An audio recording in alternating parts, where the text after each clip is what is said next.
Il est 7h12 minutes, il n'a pas besoin de présentation, mesdames et messieurs. C'est un rockstar, un professeur émérite, je vous dirais, un auteur très certainement ouvert sur plein de dimensions humaines. C'est un homme qui voyage beaucoup, qui est sensible, qui paraît bien, qui est très, très bien informé, qui sait bien se comporter, généralement, et qui aussi connaît beaucoup la musique et le sport. Salut, Maître Bérard, comment ça va ce matin? Écoute, ça va bien. Je suis content de te parler. Puis j'aime beaucoup ta présentation, surtout quand tu dis c'est se comporter généralement. Le généralement est quand même important. Non, mais hey, Kit, ça peut être utilisé à toutes sortes de manières. Tu sais, comme quand tu voyages de façon clandestine, toi, d'un pays à l'autre, je trouve que tu te comportes généralement bien, mais il y a des bouts que peut-être que si j'étais à côté de toi, je te tirais sur la couette, tu sais. Oui, c'est pour ça que j'ai fait tout seul ces voyages-là. Oui. Compliqué. Mais je suis content de te parler. La vie est bonne? La vie est excellente. Il fait beau. Là, jusqu'à preuve du contraire, on a une belle journée, puis en soirée, ça va s'ennuager. C'est le temps. Moi, je trouve que c'est le temps de l'année d'être dehors, puis de prendre de l'air frais, puis de remplir sa tête de bonnes pensées, j'ai l'impression. Le monde, il chiale contre l'automne. Moi, au contraire, on dirait que je me remplis de plein de bonnes choses l'automne. C'est drôle. Écoute, je suis d'accord avec toi. Là, j'ai passé la journée d'hier puis avant-hier à corder du bois. Bon. Au chalet, je suis rendu à une corde et demie. Tabarouette, t'as 2 jours, une corde et demie? Ouais, ben, je te dis pas que je prenais des petites pauses. On va te dire de quoi? Mais... Si t'as besoin d'aide, on va faire ça dans 1h15. Non. J'ai plutôt besoin d'un Kiro, je te dirais. Je te dirais que ça s'en va pas du bon bord. Ça vieillit, hein? Ouais, ben, tu sais, quand on fait des choses une fois par année, hein? Hein? Je te dirais que même si tu en faisais tous les jours. Bon. Écoute, tu me parles de Kiro. Puis je me demande si lui, il n'a pas eu besoin des Kiro dans sa vie. La manière qu'il se plaçait au bâton, Pete Rose, frappeur ambidex, des deux côtés, plié sur lui-même, la bédaine qui traînait dans le jackstrap. Écoute, on la frappe la boulette. C'est drôle, hein, parce que moi, j'ai commencé à suivre le baseball en 84. Mm-hmm. L'année où Pete Rose est débarqué avec les Expos. Puis, tu sais, le monde me parlait, j'étais pas vieux, là, j'avais 7 ans, là, peut-être. Puis, les gens disaient Pete Rose. Puis, tu le regardes aller, je me rappelle de ce souvenir-là, là, que, comme je te dis, j'étais pas vieux. Mais tu dis, OK, ça, c'est un joueur de baseball tout petit, trapu, la bédaine, mais quelle machine de guerre. Et je m'étais mis à lire là-dessus. Mon grand-père avait des vieux livres de baseball. Lui, c'est un maniaque fini, 1000 fois plus que moi. Puis je fouillais dans ses affaires et je suis tombé sur un bouquin qui parlait de Pete Rose où, quand il est débarqué au camp d'entraînement des Reds la première fois, il l'avait surnommé Charlie House parce qu'il rentrait dans le tas, genre il glissait au premier but comme une espèce de macaque. Et ce gars-là a fini avec le plus de coups sûrs, évidemment, mais le plus de matchs, je ne me trompe pas, et le plus d'aller au bâton. Oui. Imagines-tu? Oui. Avec un style, quand tu parles de Kiro, là, hey. Non, mais être aussi costaud, puis se plier autant pour réduire la zone des prises du lanceur.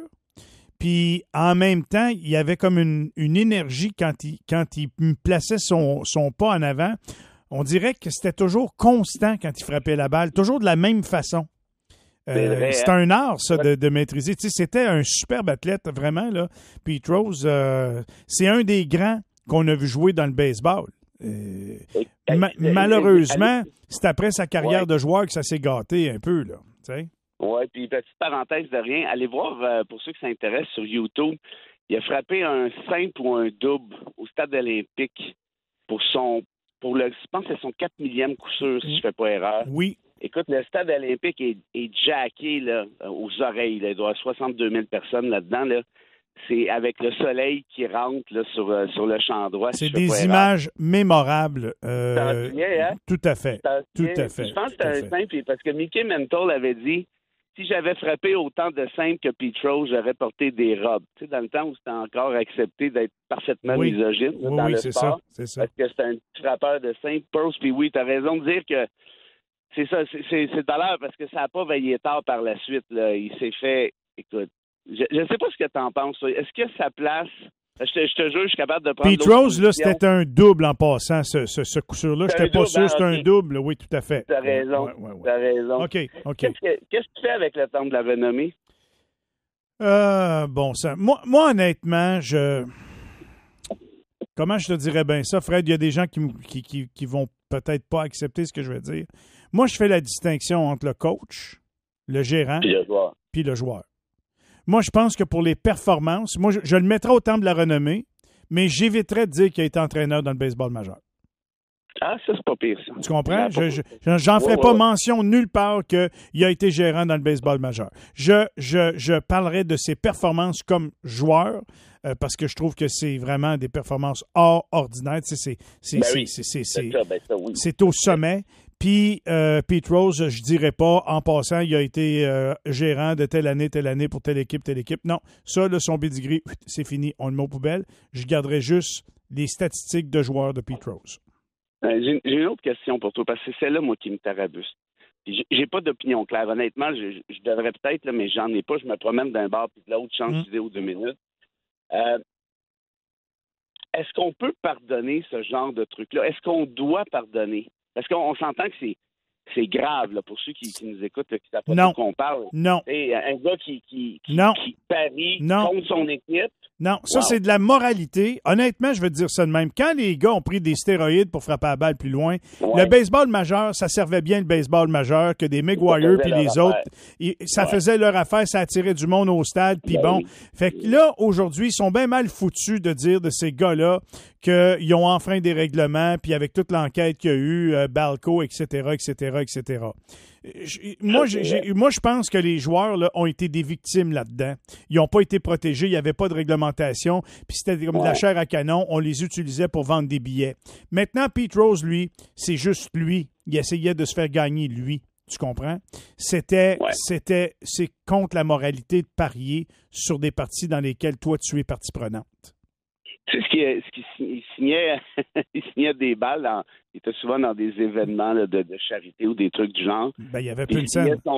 Il signait son nombre de coups sûrs, puis de choses 4200 quelque chose, puis il écrivait 4200 coups sûrs, 0 stéroïdes. En envoyant une espèce de petit jab à tous ceux qui ont triché. Il était très baveux, hein? Ah non, oui, il était baveux, mais tu vois, rappelle-toi un autre scandale. Ça, c'est peut-être l'autre plus gros, là. Peut-être j'en oublie, là, mais tu sais, les White Sox de Chicago, ils s'appellent les White Sox maintenant, mais ils s'appelaient les Black Sox avant. Et pourquoi ils s'appelaient les Black Sox? Parce que pendant une série mondiale, il y avait, je pense, 6 ou 7 joueurs, dont un très célèbre Shoeless Jackson, qui avait parié contre leur propre équipe. Et ça, quand ça s'est su, ils ont fait au palais. Et c'est là qu'ils ont changé le nom. OK, là, on va devenir les bas blancs plutôt que les bas noirs, là, comme quoi qu'on s'est blanchi d'eux. Mais la réalité, c'est que ça a suivi le baseball pendant tout le temps. Parce que si tu te mets à suivre un sport, c'est un peu ce que tu dis avec Rose, là, tu te mets à suivre un sport, puis tu penses que c'est arrangé, ben là, tu viens de faire perdre toute forme de crédibilité. Tu vois, toi, tu parles des stéroïdes, puis tu as raison de dire que le baseball en a profité. Mais je suis puis je suis assez d'accord avec toi que les joueurs se sont fait ramasser dans l'engrenage. Tu sais, j'ai lu l'excellent livre de notre ami Martin Leclerc sur Éric Gagné. Oui. C'est un des livres sportifs les mieux écrits que j'ai lus dans ma vie. Puis j'ai dit à Martin à ton mariage. Tout à fait. Tu le vois que le gars, il est pogné. Là, il veut faire les majeurs. Bon, puis bref, il n'est pas tout seul à se faire ramasser.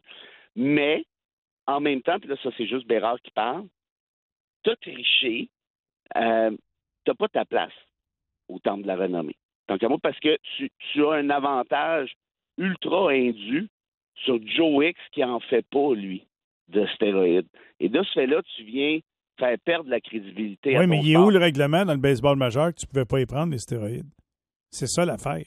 Si le baseball majeur avait des politiques claires pour dire aux joueurs, à tous les joueurs, au début des saisons, on vous fait faire pipi dans le pot, on vous surveille. Si vous êtes pris, comme aujourd'hui, vous allez avoir des 50 matchs de suspension dans le temps, et c'était comme, on recommande pas ça, mais on ferme les yeux. Dans le temps, dans le fond, quand on parlait de drogue, on parlait de potes. Écoute, les vieux de la vieille m'ont raconté, là, Fred, je niaise pas, là, que dans le vestiaire des expos, dans le temps, il y a des joueurs qui avaient de la coke dans leur poche arrière. Oui. Hey, attends une minute.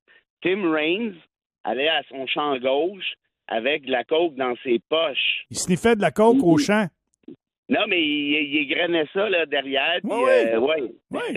Quand même. Tu sais, Ellis Valentine, quand Ellis prétextait qu'il avait mal à la fesse, tu sais, c'était une joke. Là. Il avait pas mal. Tu peux pas avoir mal à la fesse. Là, non, mais dans ce temps-là, là, avec la vie de Montréal, puis la ville que c'était reconnu que Montréal, c'était une des villes que le baseball majeur aimait le plus visiter. Il y avait de la coke partout sur la Sainte-Catherine. C'était mêlant, c'était pas mêlant? Oui, c'est vrai, là. J'ai déjà lu la bio de Keith Hernandez, le premier but des Mets. Puis il racontait les parties à Montréal. Là. Écoute, c'était quelque chose. Puis en plus, cette gang-là des Expos, début des années 80, qui était la gang de Rose, qui était arrivé Rose avec cette gang-là au final. Mm-hmm. Tu sais, t'avais lui, justement, Reigns, t'avais Valentine, je pense qu'il était parti, mais juste avant, ou à peu près pendant, en fait, ou peut-être même pendant, t'avais Ron LeFleur. Tu te rappelles de Ron LeFleur? Ron LeFleur qu'on est allé chercher dans une prison à Détroit parce qu'il courait vite. Exact! Oui, c'est fou, parce que Billy Martin, le coach de Détroit, était un chum du directeur de la prison qui dit, écoute, il faut que tu viennes voir un de mes détenus, tu ne croiras pas à ça. Martin est débarqué là, il dit, OK, c'est qui cette machine-là? Il a déjà joué au baseball? Il dit non, il n'a jamais joué, mais c'est un surathlète. Puis il avait volé, je ne me rappelle plus, le genre 70. Oui, écoute, Ron LeFleur, la minute qu'il touchait le premier but, c'était parti, c'était fini. Bye. Incroyable. Puis tu avais Rodney Scott. Bref, tu avais une belle gang de imagine-toi, là, tu prenais cette gang-là, tu lui donnais de la coke, qu'est-ce qu'il avait l'air? Puis là, pour calmer le jeu, tu avais Bill Lee juste à côté, Spaceman. Il y en a qui appellent ça les belles années des expos. Je pense qu'il y a toutes sortes de raisons peut-être à ça, mais tout ça pour te dire que moi, je suis d'accord avec toi pour le truc des stéroïdes. Moi, je les enverrais pas au temple de la renommée parce que même s'il n'y a pas de règlement, ça reste que tu t'en vas te chercher un avantage, mais je comprends absolument ton argument. Mais ce qui est désolant aussi, puis ça, tu l'as dit, c'est que le baseball majeur l'a toléré parce que la bataille de circuit entre Maguire et Sosa, c'est ça qui faisait vendre des billets, là. Là, t'avais Barry Bonds dans le portrait. Ils ont fait du cash comme de l'eau, c'en est gênant. Là, aujourd'hui, t'es garoches en bas de l'autobus. Ça, c'est un peu gênant aussi. Oui, tout à fait. C'est autant gênant. Tu as tout à fait t'as bien raison là-dessus. Fait que voilà pour Pete Rose, 83 ans, qui met fin à ses souffrances, j'ai envie de dire, parce que ça n'a pas été facile au cours de ses dernières années de vie. Il était rendu, comme tu le dis, qui s'installait derrière un dépanneur dans des villes aux États-Unis, puis il signait des balles, puis des cartes, n'importe quoi que tu pouvais arriver, moyennant que tu lui donnes un petit peu d'argent. Tu sais, c'est plus drôle là, quand tu es rendu là. Mais, le champion des coups sûrs de l'histoire du baseball majeur. Imagine. Oui, vraiment. Fred, une petite citation pour nous quitter ce matin?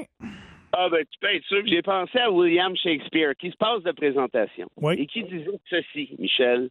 L'enfer est vide. Tous les démons sont ici. Mais ouais, c'est bien dit. On est où, par exemple, tu sais? Bon, ben là, c'est une autre affaire. Tu demanderas à Ellis Valentine. Hey, salut mon Fred. Passe une bonne semaine. On se retrouve vendredi pour finir ça en beauté. Salut tout le monde, à bientôt. Bye bye. Voilà pour Maître Fred Bérard. C'est le fun qu'on ait parlé de sport ce matin. On a parlé de autre chose. Sport, société, Coke, évidemment, les anciens expos. Mais quand même, 7h25 minutes, on s'arrête là-dessus dans quelques instants à Tabarouette. Transcolline. Moi, j'adore le service Transcolline. J'ai vanté Transcolline tellement que maintenant, c'est trop populaire. Puis quand c'est trop populaire, qu'est-ce que ça veut dire? Ça veut dire qu'il y en a qui ne peuvent plus prendre Transcolline. Manquez pas le témoignage d'une maman qui n'est pas vraiment contente et puis qui a adressé d'ailleurs ses doléances à Transcolline. Reste à l'écoute. On vous souhaite un excellent début de journée. On vous rappelle que le pont Champlain fermé dans les deux directions ce matin en raison d'un accident survenu plus tôt. Alors, boulevard de Lucerne, chemin d'Elmer, c'est lourd. Et depuis le pont Champlain, sur le boulevard Alexandre-Taché, direction Est, jusqu'au pont des Chaudières, extrêmement compliqué. Boulevard de Lucerne, c'est encore très lent. Là, on est depuis le chemin Rivermead environ. Sur la rue Montcalm, direction Sud, depuis l'autoroute 50 jusqu'à Alexandre-Taché pour atteindre le pont des Chaudières. Sur le boulevard Maisonneuve, rue Laurier, surtout en direction ouest là, pour atteindre le pont du Portage. 50 ouest, toujours depuis la courbe de Montépaiement jusqu'au pont McDonald-Cartier. C'est lourd sur Saint-Louis, direction est.